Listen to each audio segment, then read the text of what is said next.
In this video, we will talk about an ancient civilization that gave the modern world more than any other. You will learn about the insane emperors, the cruelty of the people of the past, and their very strange toilet habits. These are 10 interesting facts about ancient Rome. In the ancient Roman army, there was one very special and cruel punishment called decimation. From the Latin, the name could be translated roughly as the removal of 1 in 10. The idea was that if a crime was committed in a centuria or cohort, such as rebellion, desertion, loss of the banner, or failure to obey orders, soldiers were sometimes punished by decimation. All the soldiers of a unit were separated into tens, then lots were cast in those tens, and the one to whom it fell was executed by his own comrades. The execution was either with clubs or swords, or even simply by throwing stones at the unfortunate person. This practice not only existed so that soldiers themselves would watch each other during service and prevent them from doing anything illegal, but also to denounce their comrades, because soldiers understood that if anything happened, the entire unit would be punished, not just the specific and guilty people. This was the idea of the Roman commanders to improve discipline in the army. The Romans in general were very selective in terms of how to intimidate their enemies and their own inhabitants. That is why they practiced a large number of different methods of capital punishment. Another type of capital punishment was execution in a sack.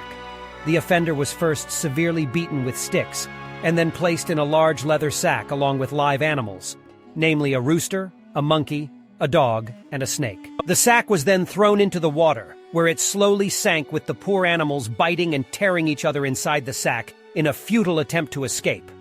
Such an execution was carried out only in one case, if a person was accused of killing his father or his own brother.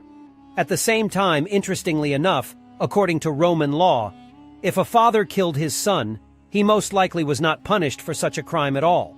The other widespread method of execution in ancient Rome was the crucifixion. It was considered a shameful punishment and was used to execute guilty slaves, rebels, traitors, and some prisoners of war. It was a very painful execution. A person hanging from a cross or simply from a pole was in great pain and had difficulty breathing. Some could last only a couple of hours on the cross, and some for several days thanks to good health and not too hot weather. Sometimes, in order to prolong a person's suffering, the Romans would take them off the cross for the night, and then put them back on it in the morning, so that those around them could watch their torment for longer. All this was done to intimidate enemies, already as an admonition to potential criminals, so that they would know what would happen to them if they broke the law. In the 1st century BC, there was a great slave uprising in ancient Rome known as the Spartacus Rebellion. He was their leader. During this rebellion, a huge army was formed of runaway slaves, which terrorized Italy for more than 2 years. Eventually, it was defeated by Roman troops. After Spartacus's rebellion, more than 6,000 runaway slaves were captured, and all of them were crucified along the long road as an ominous warning to all those who thought of rebellion and defiance against Rome. Moreover, the bodies of these men were never removed from the crosses until they fell from them themselves. The Roman Empire was vast and stretched from the Atlantic Ocean to the Red Sea, from Britain to Armenia. Administration required an appropriate state apparatus, viceroys, treasurers, and other officials. All the information the emperor needed to make decisions was collected by his assistant, the commander-in-chief, and in turn, all the requirements from the emperor were distributed to his assistants, who dealt with the affairs of the city and the popular assemblies. Ancient Rome had an elaborate system of sewers, as well as public toilets. For those times, it was very unusual and technologically advanced, but it is worth saying that the most important task of Roman sewers was to control floods and flooding, so that rainwater would not accumulate on the streets and not damage the buildings in the city. Toilets were connected to the sewers simply as a supplement, but the ancient Roman public toilets were not as simple as they seem, and all because they carried certain dangers. In addition, they were far from as comfortable as modern ones. First of all, because privacy was out of the question. The toilets consisted of one large common room with mounds of holes, which meant that going to the toilet was meant as a collective activity. The Romans sat on all the holes next to each other, and if that doesn't sound bad enough, I would add that instead of toilet paper, the Romans used a stick with a wet sponge on the end. After rinsing it in a common bucket, the stick and sponge were also shared, and people took turns using them after going to the bathroom. This led to the spread of disease and infection. The Romans thought the toilets were dangerous places. They believed that demons lived there. So on some of the ancient Roman public toilets you can find inscriptions, a kind of amulets, designed to protect the visitors of the toilet from the evil forces that lived there. Also, the toilets were explosive. This is because the sewers sometimes accumulated methane gas, which although very rarely exploded. From the spark, the Romans did not understand why there was an explosion, so they thought it was all the fault of demonic forces that blew up people in the toilets at inopportune moments. Also, rats and other animals sometimes crawled out of the sewers through the holes and could bite a person sitting on the hole. By the way, in ancient Rome there were private toilets in the houses, but they were not connected to the central sewer system, just for fear that through it the house would crawl demons and rats. There were simply cesspools, which were then cleaned by hand by slaves. Also, have you ever heard the expression, money doesn't smell? It was in ancient Rome. That's because at a certain period of time there was a tax on urine. Let me explain. The fact is that in ancient Rome, human urine was used to treat animal skin, as well as to wash and bleach clothes. Urine contains ammonia, which is needed for these processes. Therefore, visitors to public toilets urinated in special containers. Every day a special collector emptied them and sold them. So Emperor Vespasian taxed the public toilets to get money into the treasury. And according to legend, the emperor's son rebuked him for imposing such an abominable tax. And the emperor, according to legend, held a gold coin up to his son's nose and said that money doesn't smell. This phrase has many different versions, just like the legend itself, but you get the main point. Gladiatorial fights were not the only unusual entertainment of the ancient Romans. There was something even better. As a spectacle, the ancient Romans staged entire sea battles in which prisoners and gladiators fought each other on real ships. Such battles were called on the water. They were held in large, special man-made ponds and sometimes on ordinary lakes. Spectators would sit around on artificial or natural elevations and watch this bloody show. Usually these violent spectacles were some kind of reenactments of the glorious sea battles of the past that the Romans had won, though of course they were not accurate. And the Romans in these staged battles were always in a better position than their enemies. The largest on the water in history was organized by the Emperor Claudius. It involved about 100 ships and 19,000 men. Most of them drowned during the battle. To prevent captive slaves who took part in the show from rebelling, Roman legions were drawn to the body of water to provide security in case of emergency. In ancient Rome, intrigue and conspiracy were an essential part of the lives of the nobles. They were constantly planning plots and attempts on each other's lives. Well, the safest way to kill a man at that time might have been to slip him poison. In the history of ancient Rome, there were people who built their political careers solely by poisoning their opponents. The noble Romans knew the dangers of poisons and tried to prepare themselves for their possible poisoning. And so they made their own poisons and consumed them in very small quantities, guided by the principle that what does not kill us makes us stronger. It is true that you can develop resistance to some poisons in this way, but not to all of them. There was a very great risk of overdoing it because it had to be constantly increased. There were cases when people died from such a practice. And there were cases when they were poisoned anyway, but just with a different poison. So it is unlikely that taking poison in microscopic quantities can be called an effective way to deal with an attempt on one's life. During the long years that the Roman Empire existed, it was ruled by many emperors, and among them there were quite a few very peculiar and unusual people. In this video, I couldn't help but talk about 3 such rulers. Let's start with the Emperor Caligula. He had a very difficult childhood. Caligula's father was a Germanic who was the grandson of the first Roman Emperor Octavian Augustus. That is, Caligula was a member of the imperial family. Although his father was not an emperor when Caligula was born, Rome was ruled by the second emperor Tiberius, who was also a distant relative of Caligula when he was a young child. His father Germanicus died under strange circumstances. There is a theory that Tiberius, the emperor of Rome at the time, might have been behind it, since he did not like Germanicus's popularity.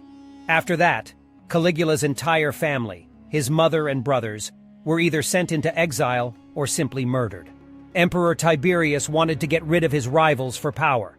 Caligula was left all alone in the family, but for some reason the emperor did not get rid of him. Perhaps because Caligula was very young. Instead, Caligula was sent to live on the little island of Capri. At the same time, the emperor himself also went to live there because he didn't like being in hectic Rome. In general, it turned out that Caligula spent his entire childhood with the man who had destroyed his family. Nevertheless, Tiberius and Caligula became very close, and the emperor appointed Caligula as one of the potential heirs to the throne, along with his grandson Gaius. Yes, ancient Rome had a rather strange system of succession to the throne, and, as you might guess, when the emperor died, it was Caligula who became the new ruler. The Roman Senate chose him because he was a direct descendant of the first and very popular emperor of Rome, while the second challenger, Gaius, was the grandson of the dead Tiberius, who was not at all popular at the end of his reign. Caligula was only 25 years old when he ascended the throne. Against all odds, the guy who had barely survived became the ruler of a vast empire. The first 6 months of Caligula's reign could be called a success. He carried out competent and necessary reforms, so he quickly earned respect and a good reputation as a wise young ruler. But then what happened was that he became very ill, and with an unknown cause. Because of the illness, he lay unconscious for about a month. When he came to his senses, Caligula changed a lot and began to do cruel things. He ordered Gamaliel, the very second pretender to the throne, to commit suicide, because he suspected the general of praying for Caligula's death when he was ill. A similar fate soon befell some of the other aristocrats in Caligula's entourage. He began a thorough sweep to eliminate all the people around him who might claim his throne, executing or killing many of his relatives. Caligula loved to watch the torture of people, which was carried out right in his chambers. Also, during gladiatorial fights in the arena, Caligula ordered the tents to be removed to protect the spectators from the scorching sun. In doing so, his guards had to prevent these people from moving to another place where there was shade. Caligula liked to watch spectators roasting in the sun, and sometimes he ordered random spectators to be thrown into the arena to be devoured by wild beasts. One day, Caligula ordered the construction of a floating bridge across the Bay of Naples, which consisted of ships tied together. It was more than 3 kilometers long. Caligula rode over this bridge in a chariot or on a horse from one shore to the other. And he did it because the court astrologer of the previous emperor Tiberius made a prediction, which sounded as follows. Caligula would sooner ride a horse through the Strait of Bay than become emperor. To refute this prediction, Caligula contrived such a thing. Caligula also declared himself the god Jupiter, and ordered statues and temples to be erected in his honor. Caligula had a strained relationship with the Senate, so he would bring his horse, dressed in a toga and expensive jewelry, to their meetings and declare that he would make his horse the consul of Rome, and all senators would obey him. But especially Caligula loved everything that had to do with carnal pleasures. His name became a common noun, meaning endless debauchery. It often happened that Caligula would invite married women he liked along with their husbands to his feasts. He would then take one of these ladies in public and sequester her in his chambers, and then bring back the disheveled ones. He would publicly tell everyone in the audience and her husband whether the woman was good in bed or not. More often than not, he criticized these women.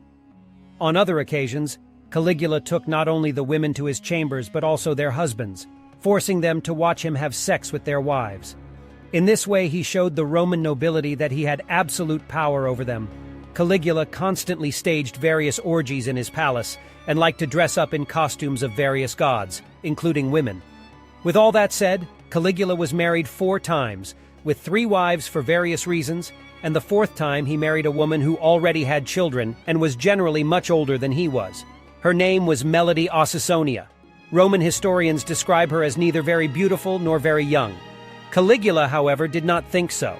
He often appeared with her at various events, with her having to walk beside him naked so that all the men around him could see her body and beauty. Also, Caligula once held her naked in front of his soldiers. Although some historians doubt that this is true, Caligula liked to publicly insult people at feasts, including high-ranking officials. He was good at speech, so it was useless to argue with him. He would subtly and aptly humiliate his opponents. Because of the constant orgies and coups, Rome's coffers were rapidly emptying and new sources of revenue were needed. Therefore, Caligula brought back the once-abolished trials for changing the state, where any noble free man could be accused of treason and sentenced to execution. At the same time, all his property passed into the possession of the state. Naturally, the emperor's entourage could no longer tolerate all this, and a conspiracy ripened against Caligula. Or rather, there were many conspiracies, but they all failed, except one last one.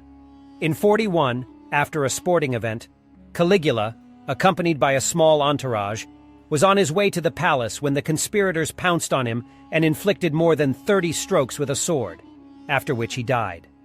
Caligula was the first emperor who was not given a fancy imperial funeral. He was simply cremated, and his ashes were buried in an unknown place. One more thing is worth adding. How long do you think Caligula ruled and how much he did? He was in power for only 4 years, but very soon, 13 years after Caligula's death, another emperor came to power in Rome. An equally cruel and strange man. His name was Nero. This happened in 54 AD, when Nero took over the empire after the death of his father Claudius, who had ruled after Caligula for those 13 years and then died. The cause of Claudius's death is unknown. Some historians believe that he died of old age, while others believe the rumors that circulated among the Roman nobility that Claudius was poisoned by poisonous mushrooms on the orders of Nero's mother and Claudius's wife Agrippina are credible. She was also Caligula's sister. Nero was only 16 years old when he became emperor of the largest empire in the world at the time. Imagine what it would have been like for you to be in his shoes.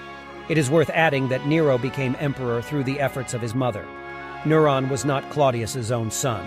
He had a son of his own, though he was only a child, and Agrippina, Nero's mother, married Claudius shortly before his death, probably poisoned him, and thus made her son emperor. Nevertheless, when Nero gained power, he wondered if it would be dangerous to have such a mother by his side. She might poison him or do something else, and he was right. His mother did try later to remove her son from power, as soon as she realized that she was losing control over him and was plotting against him. But Nero first exiled her outside of Rome and then decided to kill his mother. And he did it as follows. He arranged for 2 ships to collide at sea. In one of these ships was his mother, who, according to the emperor's plan, was to die in a shipwreck. The shipwreck happened, but Agrippina survived and even made it ashore. Then Nero simply ordered his guards to stab her, which was immediately done. And he told his subjects that his mother had simply committed suicide. Nero was married for a time to a girl named Claudia Octavia. Then he divorced her and married another woman named Poppaea. So, at the initiative of his new wife, Nero ordered his guards to kill his former wife, Claudia Octavia. They cut her veins in her arms and legs, and to get the blood flowing faster, they put her in a steam bath. Then they cut off her head and brought it to Nero's new wife, Poppaea. Nero's new wife suffered a similar fate. After a while, he personally kicked his pregnant wife to death. He then ordered that her body be embalmed and placed in a mausoleum so that he could visit her whenever he wanted. Neron grieved over his wife's death, though he killed her himself. Soon he met a young boy whose name was Spore. This boy looked remarkably much like his late wife, Poppaea. So Nero had the boy castrated and took him as his wife. He dressed him up in women's clothes and appeared with him everywhere, presenting him to those around him as his wife, and everyone addressed Spore as the empress. At the same time, Nero was very fond of art and theater, so he often appeared there as an actor himself, where he often played the role of Poppaea, his dead wife, wearing her mask. Often he disguised himself as a commoner and went to Roman brothels where he participated in various orgies. But Nero did some good things too, such as fighting corruption effectively, and he abolished gladiatorial fights, replacing them with Greek wrestling, where no one was killed. However, he went down in history because of the following event. In 64 AD, 10 years after Nero came to power, there was an incredibly large fire. Most of the buildings in the city at that time were wooden, so they burned down. The fire lasted more than a week. There is a myth that Nero supposedly watched the fire from his palace and played the violin while reciting poetry. And the fire itself was allegedly set by his servants on his orders, so he went down in history as the arsonists of Rome. But in fact, modern historians are sure that this is not true. Nero, when the fire started, was more than 50 kilometers from Rome at his residence, and immediately rushed to the capital when he heard the news. Besides, there were no violins in ancient Rome.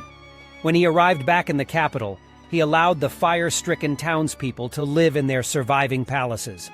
When the fire was put out, Nero imposed a one-time tribute on the Roman provinces and began to rebuild the city.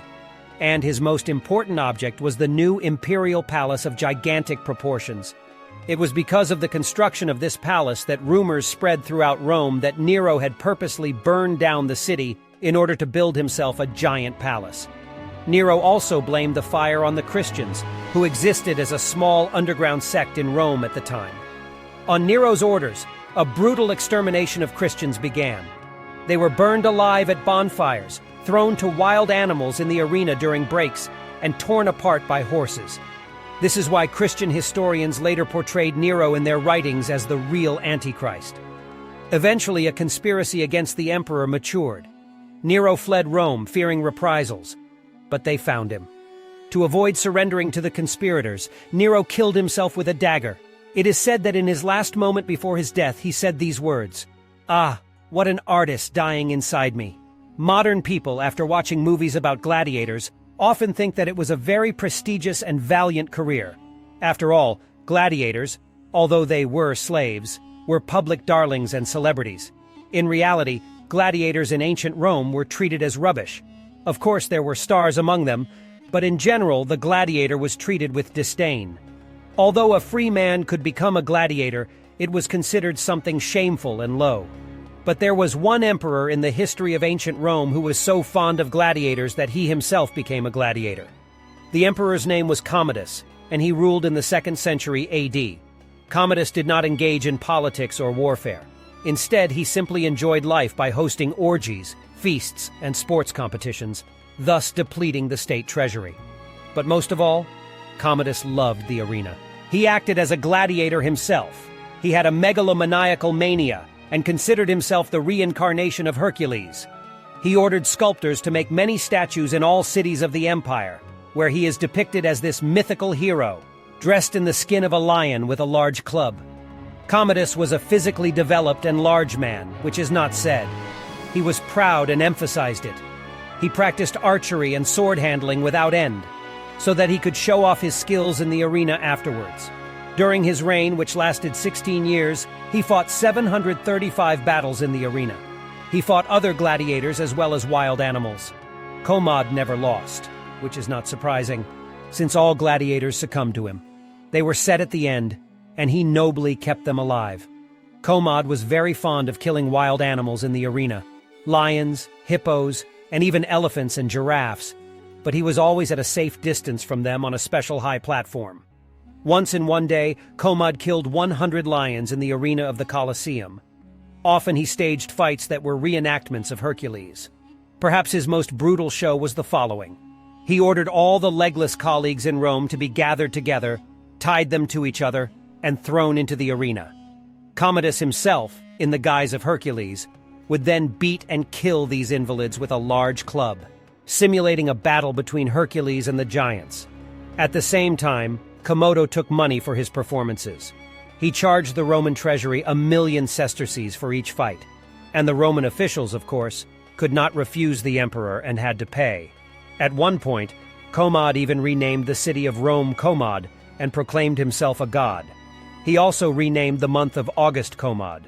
He also often dressed up in costumes of Egyptian gods, like Anubis, and was generally fond of Eastern mysticism. Of course, the cronies could no longer tolerate an inadequate emperor. As usually happens in such cases, a conspiracy matured in his inner circle. Commod's mistress gave the emperor poisoned wine. To do this, a slave named Narcissus, whom the emperor was wrestling with, strangled Commodus to death. Today I have this question for you. What ancient civilization did you enjoy studying most in history class at school? Your comments I read. Thank you very much for watching this episode to the end. And a big thank you to those who put like and subscribe to the channel. Have a nice day.